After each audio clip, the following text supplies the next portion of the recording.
Oi pessoal, tudo bem? Meu nome é Luana, eu sou estudante da Universidade do Porto, aqui em Portugal.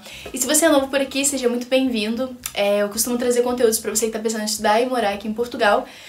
Mas se você já é de casa, então oi de novo. Eu sei que eu tô um pouquinho sumida aqui dos vídeos, eu fiquei uma semana sem postar nada pra vocês, mas é que eu tava na época aí de finalização de curso.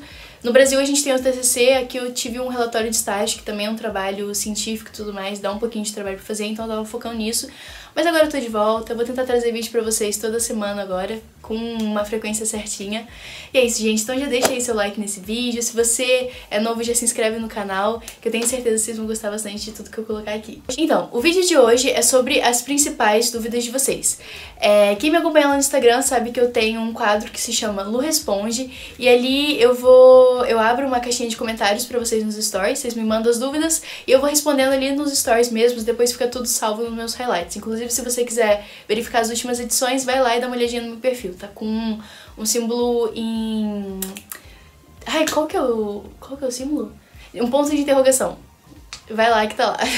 Mas enfim, voltando. Os últimos Lu Respondes foram muito legais, vocês mandaram perguntas muito interessantes, só que eu acho que o tempo de story fica muito limitado lá e também vocês acabam passando tudo. Então eu decidi trazer o Lu Responde aqui pro YouTube pra eu desenvolver melhor as perguntas e as respostas e assim deixar todo mundo satisfeito. Vocês veem e também alcançar pessoas que não me seguem lá. Tem gente que não tem Instagram, que me acompanha aqui, e aí vocês também não ficam de fora dessa dinâmica. Então vamos lá, vocês mandaram várias perguntas e eu separei algumas aqui que eu acho que podem ser mais relevantes. E a primeira pergunta posso entrar pra faculdade só com a nota do Enem?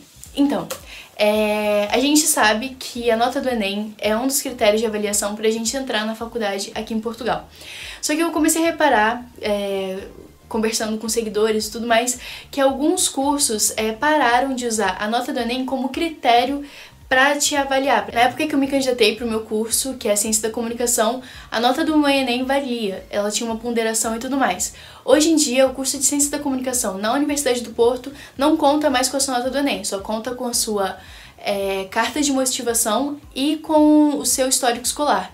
Então, é muito importante, antes de você fazer a sua candidatura, dar uma olhadinha nos seus critérios de seriação. Se você não sabe como é que faz pra chegar nisso, você não sabe o que é isso, vai lá no meu Instagram e dá uma olhadinha nesse post aqui, que eu fiz um tutorial de como você encontrar os critérios de seriação na Universidade do Porto.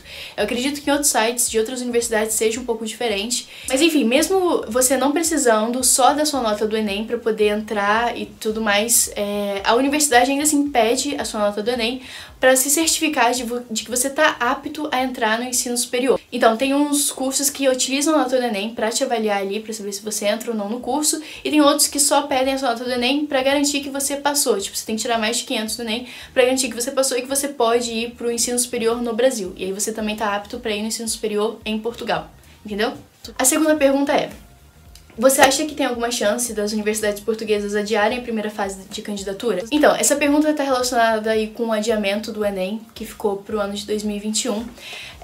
Eu não acho que as universidades portuguesas vão adiar o prazo de candidatura, porque isso mexeria em todo o sistema ali do calendário do ano letivo. As candidaturas, elas têm ali 3 fases na Universidade do Porto. A primeira fase começa em janeiro, a segunda começa em fevereiro e a terceira começa em junho. Então, se atrasasse a primeira fase, teria que atrasar todas as outras fases, o que poderia postergar o início do ano letivo, então não acho que elas vão fazer isso. Uma solução para você que está preocupado com atraso, com adiamento da prova do Enem, é você fazer a sua candidatura na segunda ou na terceira fase. E aí a terceira pergunta tá meio que relacionada com a anterior, que é: por que as candidaturas se iniciam tão cedo se as aulas começam em setembro? É justamente por isso, porque as candidaturas começam em janeiro, mas elas se estendem até o meio do ano. Você tem que aplicar, depois eles fazem a revisão da sua candidatura, depois tem, caso alguém queira recorrer ali, pedir reavaliação e tudo mais. Então é um processo longo e não acontece só em janeiro, ele acontece até julho. Agora a quarta pergunta: posso me candidatar na primeira e na segunda fase? Então, você pode se candidatar na primeira e na segunda fase, só tem que se lembrar de que cada vez que você faz uma aplicação, cada vez que você se candidata, você tem que fazer o processo todo de novo e pagar novamente a taxa. Pra quem não tá muito por dentro do que são as fases das universidades, algumas pessoas já me perguntaram: ah, Lu, e se eu passar na primeira fase, eu tenho que concorrer na segunda e na terceira? Não, se você passar na primeira fase, você já passou. Agora, se você não passar, você pode concorrer na segunda fase, ou se você perdeu o prazo da primeira fase, não tem problema nenhum. São processos seletivos separados. A única coisa ruim disso é que você tem que pagar novamente ali a taxa da candidatura. Mas, por outro lado, é uma segunda oportunidade que você tem de se candidatar e de estar concorrendo a sua vaga ali na universidade. Passando para outra pergunta, qual foi a parte mais difícil de se acostumar em Portugal? Assim, eu demorei um semestre para me adaptar aqui em Portugal, para poder entender como é que as coisas funcionavam, onde que eu tinha que buscar informação, entender como é que as pessoas falavam. Eu tinha muita dificuldade de entender os portugueses falando no começo. Às vezes eu tinha umas amigas portuguesas, logo que eu cheguei na faculdade, no meu primeiro dia eu fiz amizade com essas 3 meninas portuguesas e às vezes eu tinha que me comunicar com elas em inglês, porque eu não entendia o que elas falavam em português de Portugal. Então assim, pra mim foi bem complicado esses detalhezinhos aí de compreender o que o professor falava em sala de aula. Tinha dia que eu chegava com dor de cabeça em casa, porque de tanto ficar tentando entender o que o professor estava falando e não conseguir entender, era meio frustrante no começo. Mas depois você vai pegando a manha, você vai aprendendo, você vai conhecendo mais pessoas e as coisas vão ficando mais fáceis. Uma coisa que me ajudou muito na minha adaptação acadêmica foi ter entrado para associações de estudantes. Aqui em Portugal tem muito disso. A associação de estudante pode ser para qualquer coisa. Tem a associação de estudantes internacionais, tem de projeto de pesquisa, tem empresa júnior que faz consultoria para outras empresas, tem voluntariado para você cuidar de criança, tem voluntariado para você cuidar de idoso. Então tem todo tipo de associação possível. Assim que entrei num contexto de associação, você tá numa comunidade ali de pessoas que se relacionam, que vão estar sempre fazendo coisas, eles não só trabalham, mas chamam pra sair e tudo mais. Então, a partir daí, as coisas começaram a ficar mais... Eu comecei a fazer mais amigos, comecei a conhecer mais pessoas depois que eu entrei nas associações. Então fica aí a dica pra você que tá vindo pra cá. A outra pergunta na faculdade daí tem a opção de mudar de curso? Sim, tem a opção de mudar de curso. Agora eu não sei se entre a mesma faculdade, tipo, na Universidade do Porto você tá fazendo comunicação e você quer fazer psicologia. Existe uma facilidade maior, você só tem que fazer um requerimento ali pelo próprio sistema do Cigarra, que é o site da Universidade do Porto, e pagar uma taxa, acho que de 50 euros. Acho que é de 50 euros, e aí esperar e tal, ver as suas notas e você pode mudar de curso. Agora, se for de universidade para universidade, você tem que verificar direitinho os requisitos que a outra universidade pede para você poder fazer a transferência do seu curso. A outra pergunta foi: como funciona o processo de dupla graduação nas universidades portuguesas? Então, aqui na Universidade do Porto, mais especificamente na minha faculdade, que é a Faculdade de Letras, tem um curso que tem cadeiras muito parecidas. Então, se você quiser fazer esses 2 cursos ao mesmo tempo, você pode, só que você aumenta 1 ano na sua graduação. E aí você sai com um diploma desses 2 cursos. Agora, eu não sei como é que funciona em outras universidades, não sei se tem essa possibilidade. Acho que é uma questão de sempre você mandar um e-mail para a universidade perguntando direitinho se tem essa possibilidade. De repente, você já tem um curso em mente e aí exista um outro curso ali bem parecido com o seu que você possa fazer, só acrescentando algum tempo a mais, e aí você já sai com 2 diplomas ao mesmo tempo. A outra pergunta o custo de vida é alto em relação ao Brasil? Então, eu fiz um vídeo pra vocês sobre o custo de vida aqui em Portugal de universitário, vou deixar aqui no izinho pra vocês darem uma olhada depois. Eu acho que o meu custo de vida aqui em Portugal é muito mais baixo do que eu tinha no Brasil, porque aqui eu não pago convênio médico, eu tenho o sistema público de saúde, o transporte público funciona muito bem. Pra sair aqui é muito mais barato do que sair no Brasil. Tipo, alimentação, bebida, essas coisas é muito mais acessível. E também supermercado eu acho mais barato, você tem acesso a alimentos de qualidade, tipo frutas, essas coisas, por um preço muito mais acessível que eu encontrava no Brasil. Produtos brasileiros aqui são muito caros, são tipo o triplo do preço do que é no Brasil. Mas se você se adaptar a comer aqui, os alimentos daqui, nacionais, são bem mais baratos. O que é carta de motivação? Carta de motivação é uma cartinha que você vai fazer se apresentando para a universidade. Isso é uma das coisas que algumas universidades pedem para você na hora da sua candidatura. E o que eles querem ali é ter um perfil seu. Eles querem saber quem é você, o que você faz, hobbies, interesses. Eles querem saber por que você é um melhor candidato do que outra pessoa. Então ali é o seu momento de vender o seu peixe, você tem que se diferenciar. Então, toda vez que alguém me pergunta sobre carta de motivação, eu meio que dou uma estruturazinha assim do que eu acho que é o ideal pra você fazer ali na hora. O primeiro parágrafo é sempre para você se apresentar, falar quem você é, o que você faz, onde você estuda, onde você mora, e essas coisas assim. Dá uma introdução geral de quem você é e da sua vida.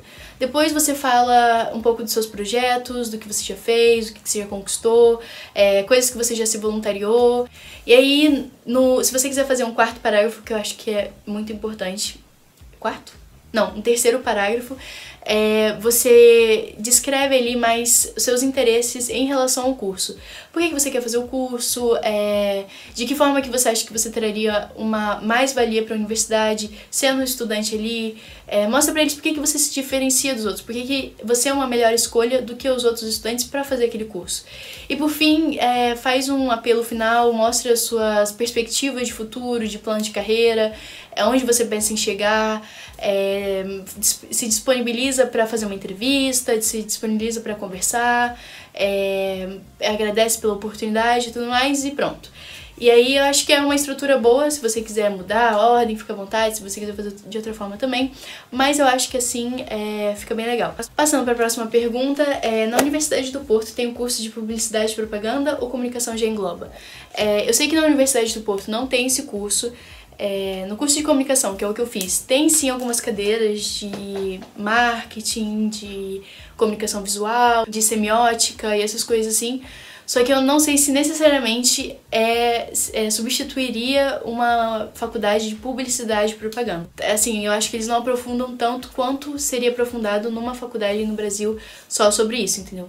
Porque o nosso curso é dividido em 3 categorias. Tem assessoria, em que trataria mais essa parte aí da propaganda, da publicidade, do marketing e tudo mais. E depois tem jornalismo e multimídia, que não tem nada a ver com isso. Aí se você quiser mais detalhes sobre o curso, eu vou deixar aqui no izinho também. Eu falo jornalismo, mas na verdade o curso se chama Ciências da Comunicação. Então depois dá uma olhadinha aqui pra você saber melhor como é que funciona esse curso. Então, como peço transferência da faculdade do Brasil para Portugal? Então, pra você pedir transferência, você tem que estar entrando em contato com os serviços acadêmicos. Você pergunta pra eles como é que funciona a transferência do seu curso e tudo mais, explica pra eles. Mas provavelmente você vai precisar das suas ementas aí do que você já fez na sua universidade, você vai precisar de apostilar alguns documentos, mas antes de tudo, eu não tenho aqui direitinho os documentos que você precisa, nem os critérios, porque eu acredito que isso mude muito de curso para curso. Então, a minha sugestão para você é mandar um e-mail para os serviços acadêmicos da faculdade que você pretende se fazer essa transferência de curso, e aí eles vão te encaminhar direitinho com as informações. O que eu vejo muita gente fazendo é fazendo a candidatura novamente, como se não tivesse feito faculdade antes, e depois pedindo a equivalência das matérias que já realizou no Brasil. Eu acho que as pessoas fazem isso porque é mais fácil de conseguir se candidatar e passar na candidatura do que pedir transferência. Acho que o processo de transferência é bem chatinho, bem burocrático. Em relação ao visto, primeiro me inscrevo na universidade ou primeiro tiro o visto? Primeiro você tem que se inscrever na universidade, até porque um dos documentos ali que te pedem para você tirar o visto é a sua carta de aceito. E você só recebe esse documento depois que você já fez a candidatura, passou, e aí a universidade vai lá e te envia essa carta. Na UPorto tem aquelas iniciações com bolsas de incentivo ou remuneradas, igual aqui no Brasil. Então, na Universidade do Porto, no contexto para estudantes internacionais, eles não oferecem nenhum tipo de bolsa ou incentivo. O que tem é um desconto para estudantes CPLP, que são estudantes que falam a língua portuguesa, e aí o desconto pode ser de até 45% na sua propina anual. Se eu não me engano, a FEUP, que é a Faculdade de Engenharia da Universidade do Porto, também dá um incentivo financeiro para os estudantes que passam com a melhor nota. E aí você tem que ver direitinho como é que funciona isso, quantos são os primeiros colocados, quantas pessoas que eles dão esse tipo de incentivo. De resto, a Universidade do Porto não dá nenhum tipo de bolsa para estudante internacional, infelizmente. Mas uma coisa que você pode fazer para ganhar dinheiro enquanto você está estudando, no seu último semestre, no meu curso, no caso, eu tive que fazer um estágio. E aí, esse estágio normalmente não é remunerado, que é um estágio curricular. Mas se você quiser procurar alguma empresa que te pague para fazer aquele estágio, você também tem total liberdade para fazer isso. E aí pode ser uma forma que você encontre de poder estagiar e ganhar por isso. Mas isso aí é só no último semestre da sua faculdade. Próxima pergunta. Vale mais a pena se candidatar para mestrado integrado ou licenciatura? Então, para quem não sabe o que é mestrado integrado, é um programa de 5 anos que inclui a sua licenciatura, que é a sua graduação, e o mestrado juntos. Então você faz ali os 5 anos e você já sai licenciado e mestrado. E a licenciatura são só os 3 anos que você sai com a sua graduação. Particularmente, eu acho melhor você fazer a sua licenciatura e depois você tem liberdade para escolher o mestrado que você quiser, na área que você quiser, na especialização que você quiser. A última pergunta é: qual é o bairro mais confortável e com melhor custo-benefício para estudantes no Porto? Então, aqui na cidade do Porto, quanto mais você fugir dos centros urbanos, mais barato vai ficando, só que ao mesmo tempo fica meio longe de você se locomover para a faculdade e tudo mais. Então, existem alguns bairros aqui próximos do polo universitário, que é Areosa, Paranhos, são relativamente perto do polo universitário e são bairros mais residenciais, então acaba não sendo tão caro. Outro bairro que já é um pouquinho mais afastado, mas que tem metro e vai super rápido, é Vila Nova de Gaia e também Maia. São assim, lugares um pouquinho mais afastados do centro, que tem um preço legal e que tem transporte público acessível, e aí você não tem problema em se locomover pra sua faculdade e tudo mais. Então é isso, pessoal, esse foi o Lu Responde. Já deixa muito like aí se vocês quiserem uma segunda edição. Lembrando que toda vez que eu for perguntar sobre as perguntas que vocês têm pro Lu Responde, eu vou fazer isso lá no Instagram pra trazer pra cá. Então não deixe de me seguir lá no Instagram. E é isso, gente, espero que vocês tenham gostado e até a próxima.